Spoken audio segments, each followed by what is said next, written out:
campaign. And in the end, we didn't even have to be balloted for strike action because management backed down on that. So by sticking together and pushing our unions to get involved, we've actually protected our own terms and conditions in NHS services as well. So in my view, the trade unions have a key role to play in the NHS to protect the services and look after the staff primarily, because the NHS is nothing without its staff. And if you look after the staff, then patient care will flow really, really well from that. Attacks on NHS pay terms and conditions, are no accident. It is ideological. It's intended to deliver a message that the work that NHS workers do is not valuable. The market and harsh market techniques have been used. Private contractors were brought in. We were told it was all better, but now that lie has been exposed during this pandemic. And the absurdity of all of it is evident in the fact that it's entirely possible to have shiny new buildings and the type of care in the NHS that leads to patients getting hospital-acquired infections and even patients being neglected and dying. So I just want to be very clear that there's a real link between privatisation of the NHS and deterioration of standards in our hospitals. And even in ordinary times, there's shortage of staffing, resources and beds. And bed occupancy levels are really high, often higher than 95%, which is quite dangerous. And it makes it really, really difficult to contain infections in ordinary times. And now that we're in a pandemic, it's even worse than that. So alongside that, we've had the outsourcing of all the ancillary services like the cleaning, the portering and the catering. They've all been taken over by private companies. And those companies do drive down the pay terms and conditions of those workers, those cleaners and porters. But the mass exploitation these workers is largely hidden from view. So when I go in and I speak to those workers, I know that these private companies treat these workers like they're less than human. Many NHS workers don't even know that private company workers don't benefit from an occupational sick pay scheme. And I've met people suffering with cancer and they can't even take time off for treatment because they won't get paid by these companies. It's as simple as that. They don't have enough working hours. They have to do several jobs. They can't even look after their kids. So in spite of that, private companies will still try and cut even more. Mighty tried to do that in St. George's Hospital a year ago. They tried to cut cleaning. We went into dispute with them in GMB. We won that dispute. So just to say generally that the cuts and privatisation agenda has really, really demoralised NHS workers, and they're actually leaving the NHS because of it. And anybody who tries to speak out against the cuts and privatisation juggernaut, they're silenced by threats and bullying, and even their careers are threatened and everything. So that's the backdrop to this pandemic. So it was really important to just mention that. So, we're now in this pandemic, and the lack of planning and preparedness across the NHS is putting hospital workers, patients, and the public's lives at risk. It's really important to make that point. So our members in GMB across the London hospitals are telling us there's absolute chaos inside the walls of those hospitals, in spite of the fact that hospitals are going to be hotspots for the coronavirus infection. Our members are telling us they're not getting the personal protective equipment that they need to keep themselves safe. We've got members requesting testing. They're being denied it. We know that workers are getting sick, some critically, and I think that is due to failure in leadership at all levels, from the NHS managers right up to the government itself. So our members are rapidly realising they can't rely on the employer to do the right thing by them. So they're turning to us in GMB Union for advice and support through this pandemic. So our members are reporting every day. We're getting flooded with calls about the struggles that they're having within the NHS. And it's in stark contrast to what the NHS tops are reporting publicly. So for example, with the CEO of Epsom in St. Helier doing a PR stunt, serving staff their meals in the canteen and ignoring the concerns that our reps are reporting to him. And he also relinquished his duty to explain why the Trust Board feels it necessary to cut ITU beds and A&E beds in the present time when they're needed the most during this pandemic. So what are we doing as GMB? That's the question. So we as a trade union, what we want is for our workers to be tested, to be properly protected, and to be paid what they need and what they deserve. They're risking their health to be on the front lines. And as a union, we will not tolerate them being silenced or being bullied. And we absolutely do not accept that now is not the right time to discuss their pay terms and conditions in the NHS. So everyone's saying saying the workers are heroes. Let's treat them like heroes then, and let's reflect that in their pay, their terms, and their conditions. So we're very clear that we're going to support our people to speak out. We'll stand with any member who's been bullied into silence by these careerist hospital managers who are experts in spin, actually. We were the first union in the country to raise about the lack of PPE because our members were reporting it to us weeks and weeks ago. And it's no exaggeration that my union, GMB, has played a leading role in forcing the issue of PPE onto the national agenda. Due to our consistent campaigning within the hospitals, we're pretty well organised on the shop floor now. We know we can't get truthful and reliable information from the top, so we've got those channels in through our members so we know exactly what's going on the ground, and we're getting up-to-date and accurate information about what's happening all the time. And then we make sure the voices of our members are heard at the highest levels, including up in government. So we're supporting our reps and our members to challenge the private employers over the lack of PPE, over the breaching of the social distancing. We've launched as GMB the Get Me PPE campaign in response to the massive volumes of complaints that we're getting from our members. And our GMB reps are leading the way in advising members about their workplace rights as well. So we're playing a key role in naming and shaming employers as well, and we've been using our contacts in the press to do that. There's been a lot of press releases. We're also looking underneath the chaos of this pandemic, and we're alive to the fact, actually, that certain highly paid individuals in the NHS and private employers will actually try to cash in on this coronavirus crisis. And we want to make sure that they don't use the cover of this pandemic to accelerate a cuts and privatisation agenda. As a union, we want all existing cuts to staffing and beds to just completely stop. And we want cash put into the NHS to make it sustainable over the long term. And we want the mass exploitation of these outsourced workers to stop. We want them all to be brought back in-house on NHS pay, terms and conditions. We hear from the media and the Tories that the virus doesn't discriminate. It's cynical spin. The pandemic has really exposed who actually keeps this country running. And it's the nurses, it's the cleaners, it's the postmen, it's the civil servants. And our union and our movement as a whole needs to do everything we can to defeat this virus and just make sure that all those workers are properly rewarded via their pay terms and conditions going into the future, especially once this pandemic is over. And I'd say to anybody, my message is join a trade union if you're not in one, but also be highly active in a trade union at this point in time and going forward into the longer term. Thanks very much, Laura. Wow, Helen, you've brought so many issues. I can see the comments going absolutely wild. Rahana says that you are an absolute trailblazer and a fierce NHS campaigner, and that was an excellent contribution, sister, and I very much agree with her. I think that some of the things that you talked about, I mean, it is brave talking about the political element of this crisis because, of course, all of us in the immediate sense want to make sure people are well, have food, make sure we are playing our part in enabling that recovery. But also those with a political consciousness are looking in horror at some of the decisions that have been made. And we know that this has come on top of, and you explained that so eloquently, this has come on top of, it's layered on top of austerity. And I saw one quote that says, you can't fix in a week what has been created in a decade, so that decade of austerity that has drove privatization into the heart of all of our public services, which of course takes money out of it, and the changing of the nature of the state means that we are in a very vulnerable position to deal with this. And I suppose the reaction to some of the things that you might have said, or any of us have said on this panel, comes from a place of fear. And we have to understand that people want to know that the state's going to look after them, that they're going to be well. And it's all of us. And I suppose, what I took from you was that we can do that for ourselves. So through our activism, through what you organize in your workplace, and I'm sure you would welcome new members with open arms, you can make yourself safer rather than a reliance on the state all of the time.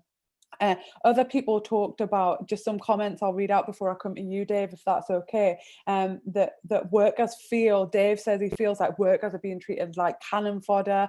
He's got symptoms now and is at home on £94 a week. I mean, come on, during, you know, ordinary times, that is not enough to live on, never mind during a crisis. And this leads me on to you nicely, Dave. Mark Burrows talks about, how does any CEO sleep at night? Royal Mail Group CEO, alone, his pay package would pay his wage for about 300 years. I don't know if that's an accurate assessment. I'm not sure how much the CEO is paid, but of course, he makes a very good point that workers are at the brunt of solving this crisis, and the idea that any of those people would not be able to afford to eat or pay their bills is just unthinkable, and we can never let that rest. So Dave Ward, you are the General Secretary of the Communication Workers Union. Dave is going to ask you all to share this live stream now so that everyone can hear his contribution. And you represent, of course, people who are in the sorting warehouses and who are delivering parcels and mail to home. So tell us about your experience. What's your union been doing, and what should the priorities be, Dave, for the movement in terms of campaigning? Over to you. Yeah, thanks for the opportunity and the platform to discuss this tonight and get a perspective from key workers across the piece, and also the trade unions that are representing them. I mean, our union actually also represents BT workers, BT internet workers, call centre workers, 999, service workers, post office workers. So we have a lot of members who are key workers. I mean, in terms of making sense of what's going on, I suppose the biggest thing I would say at the outset is that, you know, when you listen in each night to the government talking about, you know, we're going to do whatever it takes and giving their daily update, I think what I've learned very quickly, and it's not changed really that much since we've been going through this crisis, is that the reality on the front line is very different. And I do think you were absolutely right to say there is a balance here. Everybody wants us to come together as a country. Everybody wants to fight this virus together and to come out the other end. But what we cannot do is allow that to stop us or be used as an excuse not to stand together when we need to, and not to expose what's wrong. And there are plenty of things at the moment that's wrong. So, you know, I mean, it's truly humbling to see the key workers of this country for once getting valued in the right way. It's been a long time, and there are structural imbalances in our economy, in the way that power and wealth have been distributed for many, many decades, that have contributed to that. And we've got to change that when we come out the other end of this. But if I was to, you know, talk about the Royal Mail workforce, because obviously we were in the middle of a dispute. So right at the start of this crisis, we actually had an industrial action ballot, strike ballot, over the very future of our members' jobs, terms and conditions. And I think our union took the right decision to set aside our differences with Royal Mail. And in doing that, we made an offer to the company and to the government. And what we said was that we believed that postal workers were ready to step up, and that we believed that we could turn Royal Mail's unrivaled infrastructure into an emergency service, and that we could do things like checking on the elderly, delivering and collecting some of the food parcels that people are going to need, and generally playing out our role that our members who are very trusted across society, you know, where they see people every day of the week in every town, city, village, rural community. You know, we were in a great place, I think, to be able to do that. Clearly, we had massive problems with PPE, and we still have some of those problems today. It is a mixed bag, I have to be honest with that, across the country. In some of our locations, the PPE is there. In others, it's gradually filtering through. We've had problems with social distancing, particularly in some of our smaller offices and some of our large offices where we deliver parcels, because it's really, really difficult to move some of the equipment about without having people working closely together. So, you know, I want to pay tribute to all key workers, NHS, you know, care workers, emergency service, refuse workers, transport workers, but obviously our own members who I know have really been going through a difficult time like everybody else. The union took a very strong position on PPE. We took the position early on that we said to our members, you know, if you haven't got the equipment, if social distancing isn't in place, and if the company are not applying to the letter the government and UK public health authorities advice, then you shouldn't work. And we backed that up by issuing guidance recently on individual rights of employees, and there is legislation where if people, you know, reasonably believe that they are in danger, then they, you know, do have some protection in that way. We haven't gone to a position where some of our members, maybe some who are listening tonight, want us to go, which is, you know, let's stop the service. Let's put the absolute safety. And the reason for that is an honest assessment of what we're picking up from our representatives in the field, that, you know, it's not the same everywhere. And actually, what I see amongst our members are two kind of camps, if you like, where people, you know, are having to make these choices every single day between going out to work, you know, and their family's health and their loved ones' health.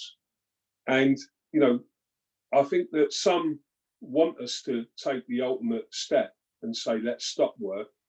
Others are saying, no, this is absolutely, you know, what we're here for. We want to help the country. And I think this is a really incredibly difficult balancing act for anybody to make. So, you know, I mean, we've took the line that people should be able to make that decision based on the circumstances that are in their office or their workplace, and we will back them as a union. We have seen a number of our offices walk out, and interestingly enough, often the picture seems to be that when workers take that stand, you know, very quickly the equipment gets better, the social distancing gets better. So, you know, that's a kind of view on where our people are at the moment.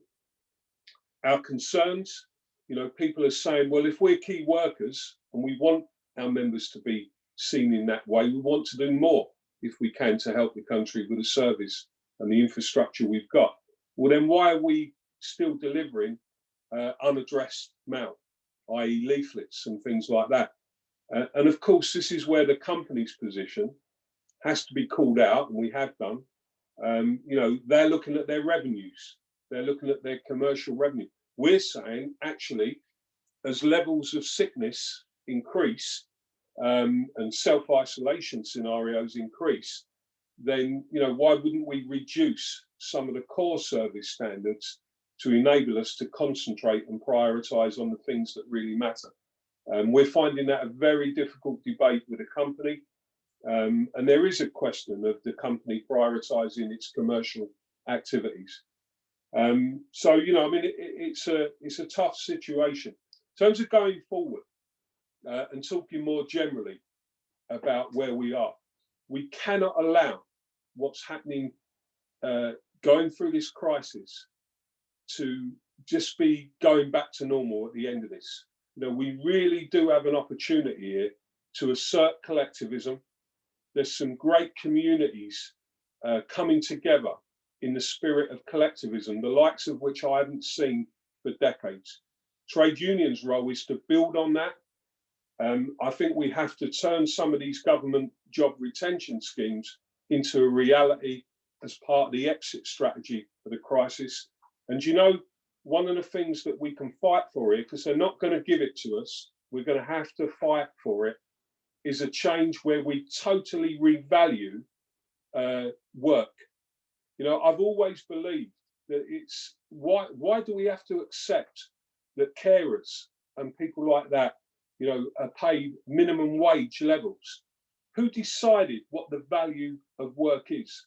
And I think our biggest thing that we can fight for out of this is once and for all to change the value of work. Let's make the jobs that contribute to society in the best way, the best paid jobs for the future. That's the commitment that our trade union is going to make in joining other trade unions. And I would echo what Helen has said, you know, if there's anybody out there not in a trade union, join a trade union. Collectivism is the answer for the future. Thank you so much, Dave. Honestly, I think that trade unionism, I think Helen agreed with everything you said there too. I think trade unionism in future must be seen as this collective bond with your fellow workers, rather than just that kind of personal insurance scheme if you get told off for doing, or if you're doing something at work, or if you get accused of doing something at work. I think, you know, when we see workers walking out of the workplace right now in this country and internationally, they are walking out, they are taking a stand at the unsafe conditions they are being put under. They have all of our full solidarity, because nobody does that. Nobody does that unless they are completely desperate, unless that is the last resort, unless they are, you know, all other options have ran out and that provision isn't there. There was a GP last night on another meeting I was in who said they keep promising the PPE and it never comes. Every day, you know, they're told it'll be tomorrow, there'll be more tomorrow, and it just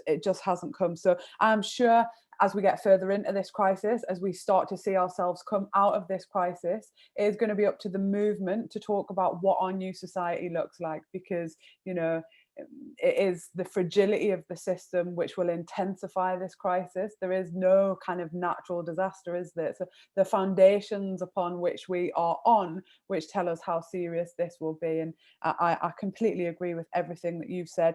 People have been messaging in, Dave, and saying that your members have really, really stepped up, and they are so grateful to them, and that, you know, some vulnerable people, the only people they see are the people delivering letters and the little chat on that they might have with them, obviously now with all the rules in place, and that cannot be underestimated. So full solidarity from the People's Assembly to your members and to your union.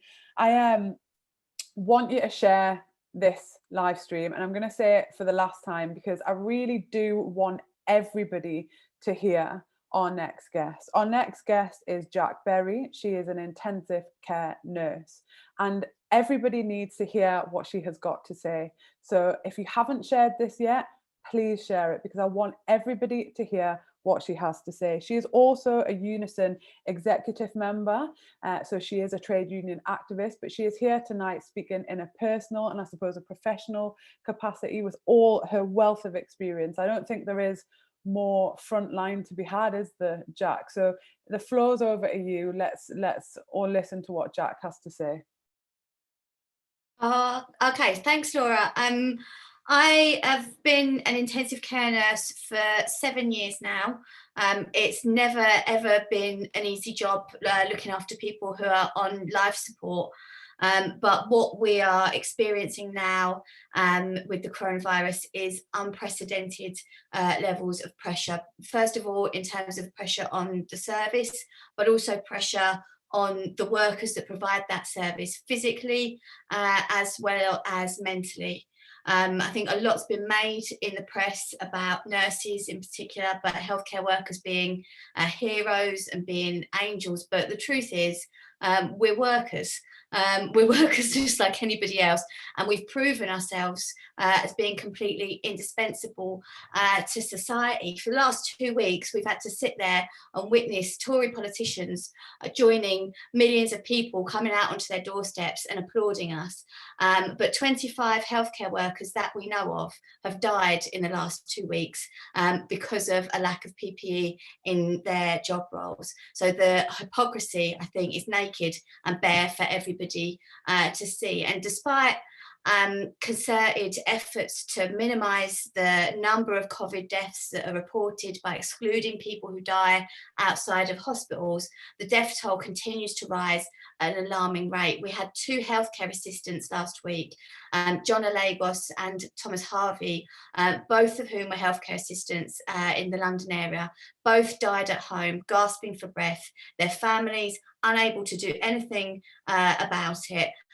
providing frontline care, and both had inadequate access to PPE. The mum of John Lagos found her son collapsed after being told that he couldn't go home during his 13-hour shift because of short staffing. By the time the ambulance got there, it was too late. The Trust's attitude has been, well, you know, don't blame us. We followed the guidelines that came from Public Health England. You know, we would never, ever want people to work when they're sick. You know, never mind the fact that in reality, most trusts have got draconian sickness policies that are designed to deter workers from going off sick. Never mind the fact that a couple of years ago, most of our trade unions endorsed a pay deal for NHS workers that penalises workers who are off sick from receiving increments. There's a culture of presenteeism within the health service, but all of that aside, the public health guidelines were written with resources in mind. The public health guidelines have demonstrated themselves to be wholly inadequate. They have not protected healthcare workers from dying from what is, for us anyway, essentially an industrial disease. And in any case, in a lot of places, the public health guidelines are pie in the sky because people don't have the PPE that they're supposed to. They're making it up as they go along. There were nurses who were wearing bin liners last week and testing positive this week. So when Matt Hancock says we've got the PPE, it's just difficult to get it to where it needs to be. First of all, there are a lot of people who are highly skeptical about that. And secondly, when it is getting to where it needs to be, it is not because the government have made it so, or the system is set up to allow that to happen. It is because of the heroic efforts of the workers on the ground in ensuring that the PPE is where it needs to be. A pandemic is not a random act of God, and its devastating impact on the lives of working class people across the planet is not inevitable. You know, in Britain, we are fortunate enough to have the NHS, and the NHS is a flagship model internationally. People look to the NHS as the model for delivering universal healthcare. That is why a couple of years ago, 250,000 of us, including the People's Assembly, marched on the streets of London to defend it. It's why politicians from successive governments who have spent a generation seeking to undermine everything this service stands for feel compelled to turn up on their doorstep and clap for it once a week. But the fact is, a decade of austerity has left the service on its last legs. We came into this 100,000 staff short, 44,000 nursing staff short.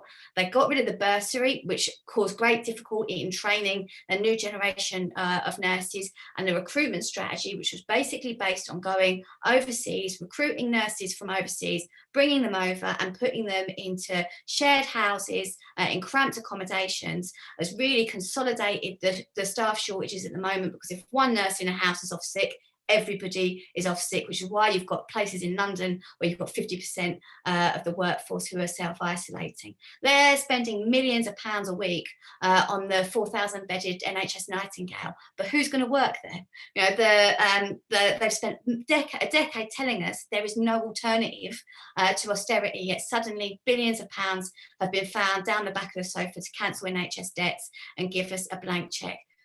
There is no cash injection large enough at this point to undo decades of structural damage overnight. And I'll give you one concrete example. When the World Health Organization says test, test, test, the NHS is unable to do that on the scale that is necessary because of long-term cutbacks to pathology services in this country. They've been cut back, they've been outsourced, they've been regionalised. So now getting the capacity in those labs is a mammoth task. There is an internal market that operates within the health service.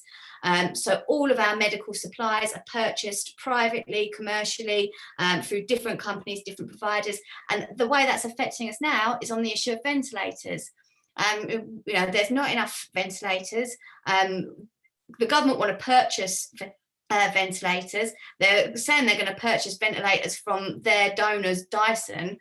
No one knows how to use a Dyson ventilator because there's no such thing. So it would effectively mean taking all of the intensive care nurses out through training in the middle of a pandemic to teach them how to use a Dyson ventilator, because we procure our goods based on the system of a free market. So it raises the question, for me, why can't we produce and distribute our own medical supplies? Why can't that be part of the NHS? Why is it down to the free market to provide that? A free market, which, by the way, is in free fall because all of the workers who work to produce profits have been unable to work. It shows you where the power really lies in society. It shows you who really is and is not essential. Why is it that untold numbers of healthcare workers are being sent into work to die? Workers in other industries would not put up with this. Workers in other industries would down tools if they were subject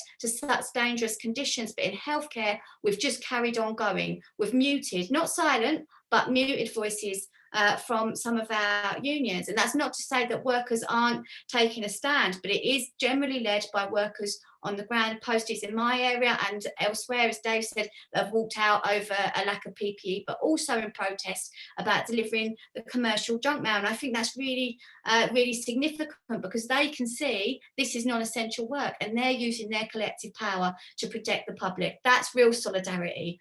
And that gives you an idea of the kind of society that would be possible if workers were in charge rather than landlords, banks and bosses. Who is it that runs society? It's not us, it's not them, it's us. It's not the government that will beat the coronavirus, it's us. So it's what we need is mass action from working class people. That really is a terrifying prospect for the British government, although I'm sure some of them are breathing a sigh of relief this week. Now they've got a willing ally in the form of Keir Starmer on the front of the opposition bench.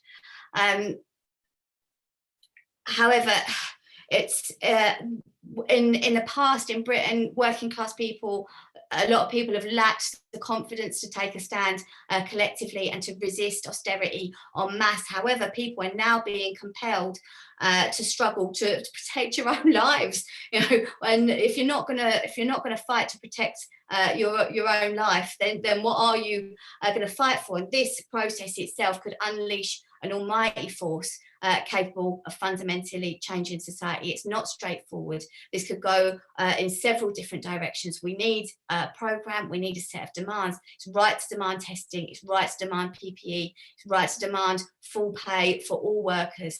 But we also need to demand nationalisation of the care system, which is currently run by 1,001 different private companies, all with different standards on PPE. We need to demand a pay rise that at the very least, claws back the 14% that NHS workers have lost to a decade of austerity. We need action by workers to take control of the situation, because at the moment people are dying as a result of doing their jobs. And it doesn't have to be this way, but there are no heroes that are going to come and save us all. Boris Johnson is not going to do it. Keir Starmer is not going to do it. The only people that can do it is us. So it's going to require organised collective action from working people to come out of this, building a world that makes sure that this does not happen again. It's going to be a rough ride, but we've got a world to win. Thanks, Laura. I wish the 1,500 people or whatever it is you were able to hear their applause, Jack. Basically, I wish that. Jack, can I just start with you? Sorry, I know you've just finished. Take a breath, but you gave us the kind of very intense political analysis there, which is exactly what I wanted. No, like it was amazing. I want to know very personally, what is it like going into work? Like, do you feel scared? Like, what's it like coming home? Yeah. It's a mixed bag. I think there are some days that are very stressful. In fact, no, all days are very stressful. But what's been amazing about it is how it's brought the team together I mean, the way that we've done things in my department, we've had to take over areas of operating theatres, and it's brought together sort of groups of nurses and sort of healthcare workers from across the hospital that wouldn't really have a huge amount to do with each other otherwise, and bonds have been formed very quickly, and skills are being shared very quickly. So there are positives in it. There are positives in it, but then you come home, and as soon as you get in, you have to shower yourself and wash your hair, because it can live in your hair for 12 hours, and then you just sort of crawl into your bed, and you have to get up and do it all over again. I think on a personal level, it's unsustainable. At the moment, we're getting through it on the basis of solidarity and adrenaline and lots of cups of tea, but you know, that can't last forever. And I think one of the big concerns sort of going forward is the effect that this is all going to have on our mental health. I mean, not a lot of people know, but there was a sort of secret epidemic of nurse suicides in this country before the coronavirus. I think it was one nurse every 10 days on average was committing suicide because of, you know, the intense working conditions that we're subject to. And my worry is how we're going to be when this is over. Oh, I mean, it just feels like empty what I'm about to say, but I'm sure on behalf of everybody here, like, you are unbelievable. Just thank you to your colleagues, and I'm sure anything after this crisis, during this crisis, you know, will be there for your profession in absolute solidarity with whatever your demands are. Somebody's asked the question, and I don't know who wants to kind of start this off, but do the panel think that once this virus is over, Pat's asked this, that the attitudes towards the Tories and the NHS will have changed? Because she doesn't. Unmute yourself, Dave. I can see you perched, ready to go. Yeah, I think that I don't think things will change unless we fight for change. I think there's a truth to that we cannot ignore. I think there's a great spirit in many sort of places at the moment that's showing values we haven't seen for a long time. But I think once we get to the end of this, the economic priorities will come to the fore again. And I think we've got to be honest with people about that. I mean, look, the government have taken some measures that perhaps in other times we would never have believed that a Tory government would be carrying out policies that are pretty much socialist policies. But I'm a realist. I'm also an optimist. And I do think we can change people's attitudes to collectivism and to making sure that the things that we are valuing during this crisis become the things that are at the core of a better society going forward. But my message is very clear, Laura. We'll only get that if we fight together to achieve that. No one's going to hand it to us.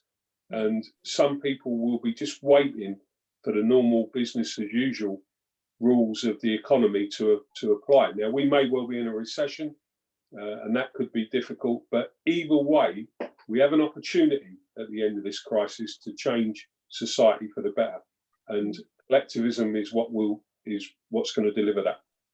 And Helen, what about you? Because, you know, there's a sentiment, isn't there, as I said at the beginning, just get on with it, shut up kind of thing, and just do what needs to be done.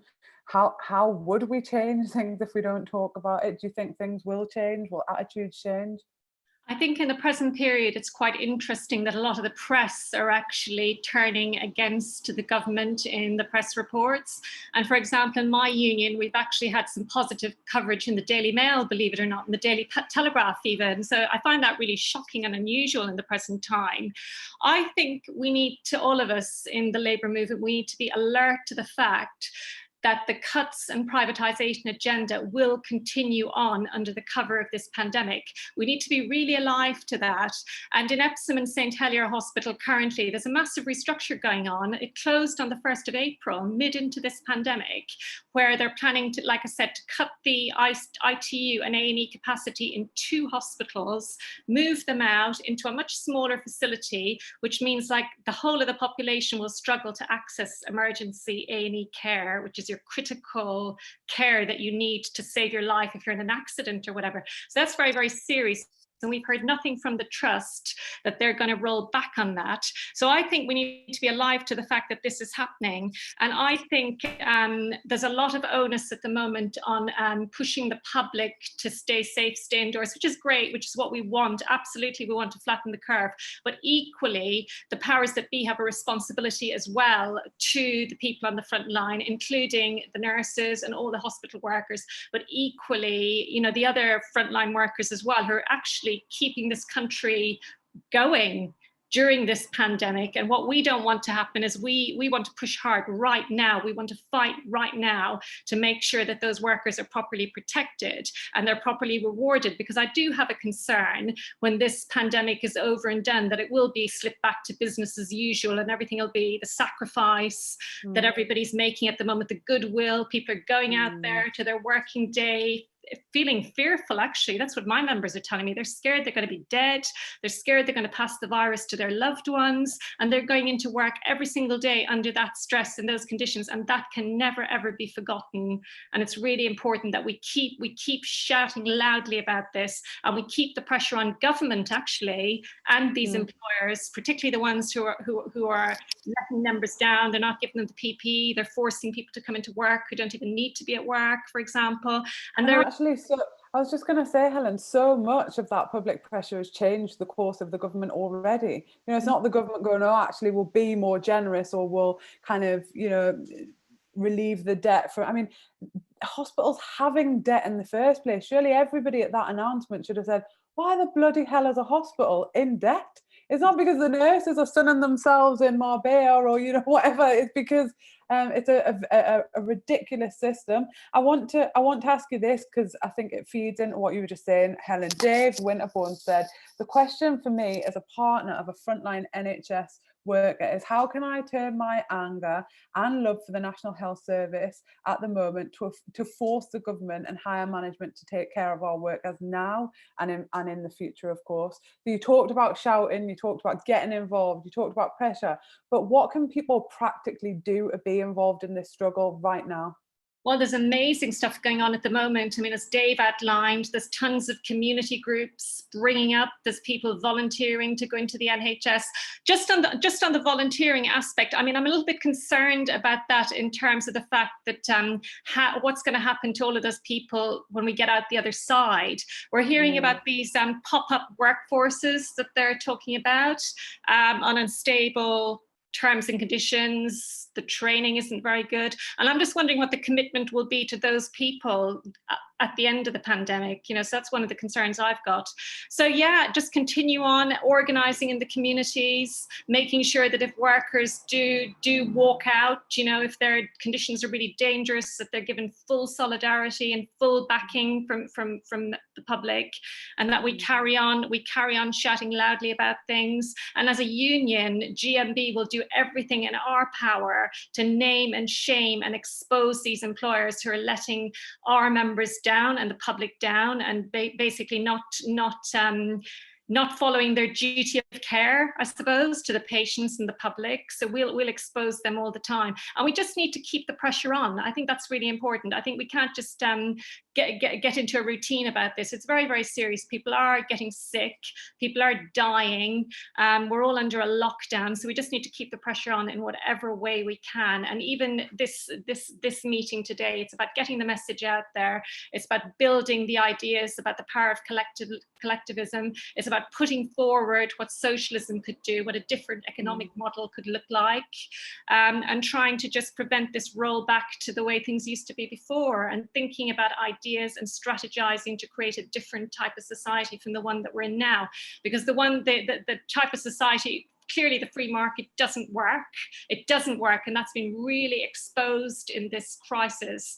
And I think we really need to keep hammering home that message loud and clear. I saw an article in the Telegraph actually quite recently, I don't know if others saw it, saying, oh, the lumbering NHS, you know, there was some negative article, and my instant thought was, well, it's people who read your paper have made it their life's work to destroy it actually, and it's doing pretty well given that that's happened, as we've heard.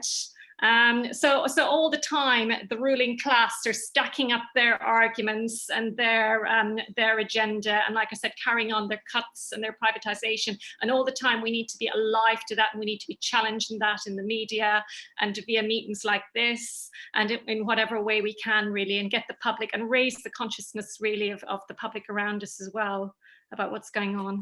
And I suppose an ask from me, and I'd love to hear what Dave and Jack think about this, but an ask from me would be to not ask us to not be political about deaths at work. Like, don't ask us to do that. If you think about the trade union movement's history, it's about how do we keep people safe who are going to work, and especially during a crisis, people can't be silent. Tony, for example, Tony Dowland said, absolutely shocking and scandalous to hear today that Dr. Abdul Mabud Chowdhury died from coronavirus, being one of those who were urgently calling on the government for PPE back in the middle of March. We can't not be political about that. That man's life needs talking about, and his calls and his warnings need talking about. So I don't know if Dave and Jack want to kind of have a couple of minutes each to see us out of this programme before we go off and do our little bit of activism. I'll remind you of the chant in a second. I'm going to come to you, Dave, now. Yeah, Laura, you're spot on in what you said. We have to build for the future. You know, this is not a time to see this from the perspective that you just see on the TV screens, and with the government coming in and doing their daily reports as though, you know, everyone's pulling together and we're all fighting for the same thing, because the truth is we're not, and we're in different places, and our job is to assert our values during this period. So being political during this is crucial. Now, of course, there's ways of how you do that, and I think that, you know, what I've noticed is talking to CEOs and employers at a senior level, there does seem to be a lack of them grasping the difference between what they hear sometimes from their managers up the line to the top, to what the reality is on the ground. And our job is to be that voice.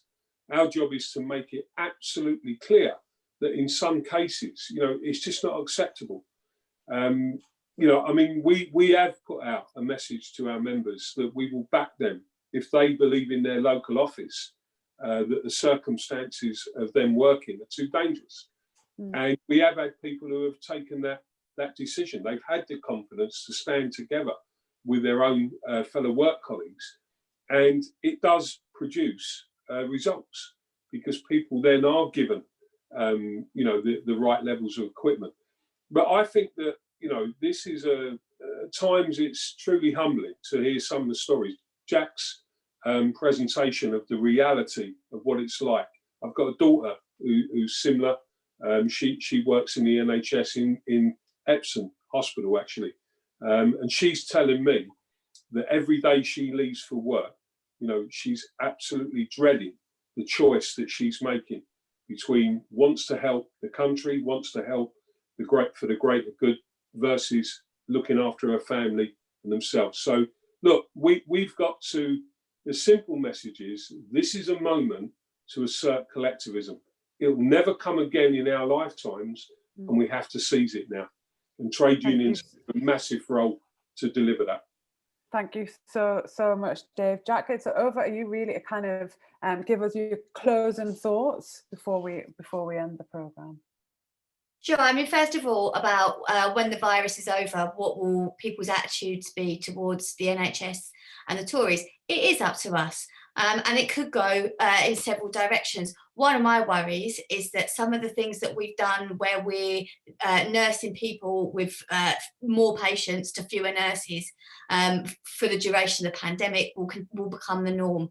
And some of the things that we've had to do to get through the pandemic, they'll say, well, you did it on coronavirus, so you can do it day to day. But that, again, is in our hands. So really, we need to be thinking about what kind of a movement is it going to take so that after the pandemic is over, the NHS and the public services are given that central place within society, in the hands, under the control of the people that use them and work in them. I think Workers' Memorial Day is coming up on the 28th of April, and I think that's going to be a really important day for rallying around, to sort of remember the dead, but to fight for the living, because we don't want to have to keep on having Workers' Memorial Day in 10 years, 20 years, 30 years from now. We want that to be relegated to the dustbin of history. In terms of in the more immediate term, what do we do when this is over? Because it's difficult to see how to organise now, apart from sort of Zoom meetings and Facebook Live rallies, of which there seem to be an awful lot. No. When this is over, we will need people on the streets. We will need mass demonstrations, not just in the hundreds of thousands, but in the millions, demanding an NHS fit for purpose, demanding a care system which is in public ownership, demanding the kind of society, a socialist society, that doesn't allow these sorts of pandemics to happen with the devastating consequences that the coronavirus has. Oh, I mean, honestly, thank you for all of your contributions. This has been an excellent meeting. I've really taken a lot from all of what you've had to say. I just want to remind people that on tomorrow, the Welsh People's Assembly are having a meeting, so just go to the People's Assembly page, hook up with them. And on Monday there is a People's Assembly meeting for the Manchester region, although we have no boundaries now, and I kind of agree with Jack. I'm getting a bit of Zoom fatigue. It seems exhausting. I just want to give you all a hug, but we can't do that, and we can't do that for very good reasons. Let's have a little practice. Test, PPE. Keep our key workers virus free. Nobody joined in because it's far too cringe. I completely understand that. But we're just about to go and make some noise for our key workers. Bang things, chant if you want to chant, show your appreciation, your gratitude, and then commit that we will stand in solidarity with those people when they are asking for our support for whatever they're asking for, their demands coming out of this crisis, and to keep them safe now. Thank you to everyone tonight, and stay safe and keep well. Thank you. Thank you.